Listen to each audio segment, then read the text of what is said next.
কি আছে? আমার নাম অর্চনা অধিকারী। আচ্ছা, কতদিন আগে এসেছিলেন ধামে? আমি এসেছিলাম 3 মাস আগে এসেছিলাম। আচ্ছা, তো ধাম থেকে কিছু উপকার পেয়েছেন? পেয়েছি।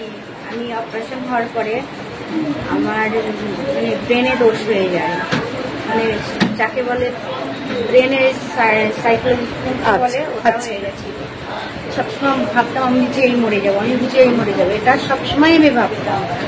আর যা খেতাম আমার কিছু হজম হতো না, পেট ফুলে যেত।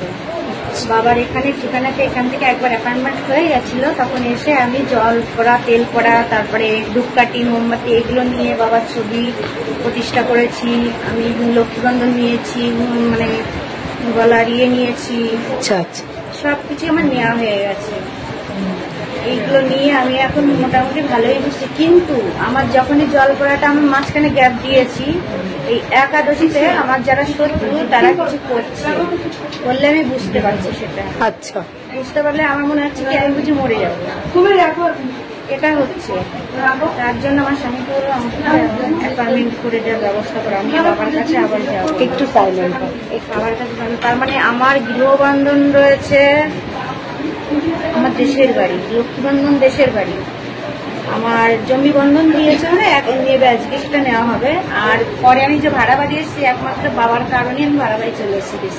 আচ্ছা আচ্ছা, যেখানে আমার ছেলে মেয়েও মানুষ হবে, আমি বাবার কাছে খাটনিও দিতে পারি। আপনি কি অ্যাপয়েন্টমেন্ট পাওয়ার আগেই কি কবচ গৃহবন্ধন নিয়েছিলেন? হ্যাঁ, ওটা আমি আগেই নিই। আপনাকে কি কেউ ধাম থেকে জোর করেছে যে নিতেই হবে? করেনি আমাকে, আচ্ছা, আমার মন থেকে মানে টেনেছে, জানি ওখানে গেলে আমি ভালো হয়ে যাব, আর আমি ওখানে যদি খাটনি দিতে পারি আমার কোনো শত্রু কিছুই করতে পারবে না।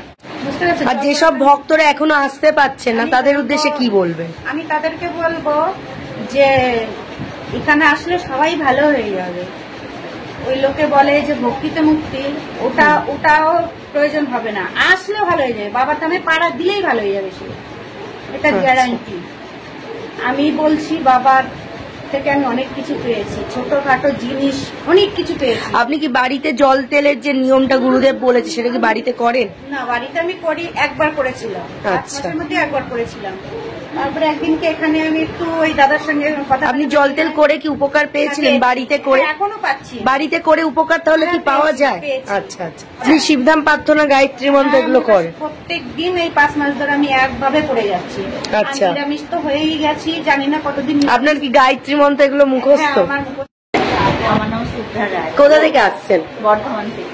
আচ্ছা, তো কি মনস্কামনা পূর্ণ হয়েছে বলছিলেন আপনি? আমার মনস্কামনা পূর্ণ হয়েছে বলতে, আমি একটা প্রবলেমে পড়েছিলাম, সেখান থেকে আমি টাকা পয়সাটা পাচ্ছিলাম না, জিনিসপত্রও পাচ্ছিলাম না। সেটা বাবা আমাকে বলেছিল তুমি 2-3 মাসের মধ্যে জবটা করো আর বাবাকে ডাকো, ঠিক পেয়ে যাবে। আমি পেয়ে গেছি। আচ্ছা আচ্ছা, আর আপনারা যে ধামে এসেছিলেন অ্যাপয়েন্টমেন্ট করে, তার জন্য কি কোনো টাকা পয়সা কিছু চাওয়া হয়েছে সেটা বলুন? না না, বা কোনো কিছুতে জোর করা কি হয়েছে? কোনো জোর করা হয়নি। আচ্ছা, বাকি ভক্ত যারা আসতে পারছে না তাদেরকে তো অবশ্যই বলবো সবাই মিলে শিবধামে এসো, আর সবার মন পরিষ্কার করে শিবধামে এসো। জয় শিবধাম। জয় শিবধাম, সবাই বলুন জয় শিবধাম। জয় শিবধাম। এখান থেকে আচ্ছা, কি মনস্কামনা পূর্ণ হয়েছে? আমার 3 বছর ধরে কোনো কাজ ছিল না। আচ্ছা, তো আমাকে যে কোম্পানি রিজেক্ট করেছিল ওই কোম্পানি আবার ডেকেছে, এখানে ফটো জমা দিয়েছিলাম, অ্যাপয়েন্টমেন্ট পাইনি, 17 দিনের মাথাতেই আমাকে ডেকেছে ওখানে। আচ্ছা, অ্যাপয়েন্টমেন্ট পাননি এখনো, তাই তো? বাকি ভক্তদের উদ্দেশ্যে কি বলবেন আপনি? এখানে ম্যাজিক আছে, এটাই বলবো। জয় শিবধাম।